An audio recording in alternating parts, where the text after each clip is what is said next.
Hey everyone, and welcome to the channel. I'm Sarah, and I'm so excited to be sharing my journey through motherhood with all of you.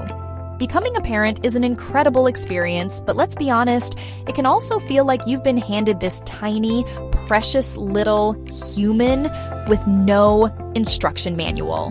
The truth is, those early days, weeks, and months can be a whirlwind of emotions, from pure joy and love to moments of doubt and uncertainty.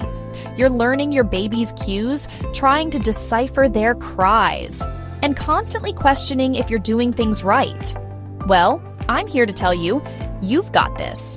Newborns don't come with manuals, but avoiding these 5 common mistakes can make all the difference. So, let's dive into some practical tips and advice that helped me navigate those early days with my little one. It's easy to want to wrap your baby up like a little burrito, especially when it's cold out.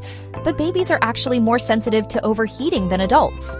Remember, they're just getting used to regulating their own body temperature. A good rule of thumb is to dress your baby in one more layer than you're comfortable in. So if you're wearing a t-shirt, your little one might be comfortable in a onesie and a light sleeper. To check if your baby is too warm, feel their chest or the back of their neck. It should feel warm, not sweaty. If their skin feels clammy or you see beads of sweat, remove a layer or two.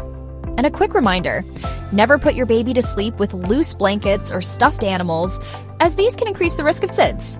You've probably heard this one before, but it's so important that it bears repeating. Always place your baby on their back to sleep. Sleeping on their back helps keep your baby's airways open and reduces the risk of sudden infant death syndrome, SIDS. And while it might be tempting to let them sleep on their side or tummy because it seems more comfortable, trust me, back is best. Make sure the sleep surface is firm and flat and avoid using soft bedding, pillows, or bumper pads in the crib. Creating a safe sleep environment is one of the most important things you can do to protect your little one. When it comes to feeding, every baby is different. Some babies are ravenous eaters, while others take their time. The key is to learn your baby's individual hunger cues and respond to them accordingly. Don't force your baby to finish a bottle if they turn their head away or seem disinterested.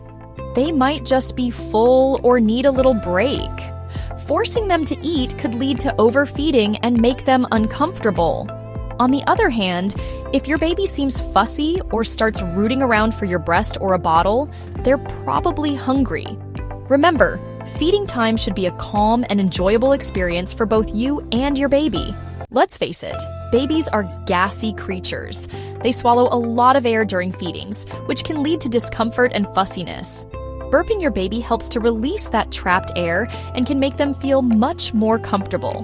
Try burping your baby during and after each feeding, or whenever they seem fussy or uncomfortable. There are a few different burping positions you can try, but one of the most effective is to hold your baby upright with their chin resting on your shoulder. Gently pat or rub their back to help encourage those burps to come up.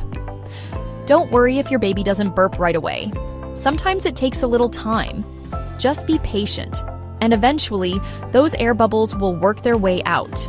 It's so easy to get caught up in comparing your baby to others, whether it's their size, their development, or how much they're sleeping.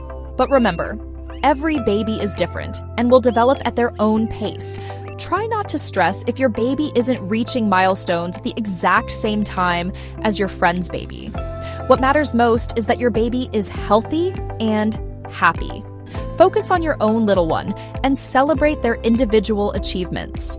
Trust your instincts and don't be afraid to ask your pediatrician if you have any concerns.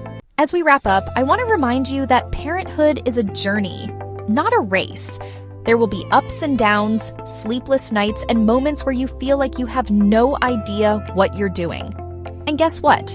That's perfectly okay. Every parent makes mistakes. The key is learning as you go, with love. The most important thing is to trust your instincts. Be patient with yourself and your baby, and don't be afraid to ask for help when you need it. You are not alone on this journey. If you're a first-time parent, hit like and subscribe. We've got your back through every milestone. Until next time, happy parenting.